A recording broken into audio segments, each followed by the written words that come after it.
یەکەم هۆکار زۆر بێڕێزیان کرد بەرامبەر پارتی دیموکراتی کوردستان. کەی دکتۆر بەشێک لە ئەندامانی ئەنجومەنی پارێزگا تا ئێساشی لەسەر بێت دەوام ناکەن.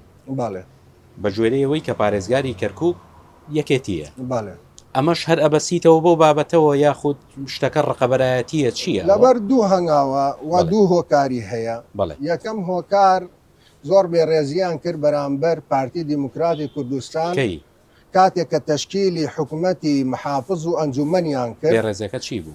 و چوونە بەغاو بەبێ ئاگاداری پارتی بەبێ ئەوەی کەوا بانجیان بکەن لە فندقڕەشی دانش. بەس دکتۆرەوان ئەفو ناوانن ئیتیفاق تۆ ناوێنی بێڕێزی هەبێڕێزیە چونکە تۆ معقولە لیستێک دوو کورسی هەبێ ئەگە با یەک کورسیش بێ دوو کورسی هەبێ تۆ بانجی نەکەی بۆ گفتوگۆ و ڕێکەوتن و دانیشتنێک بڕۆی دوور بە دوور دابنشی ئەمە چییە؟ ئەمە بێڕێزیە تەبعاً باب.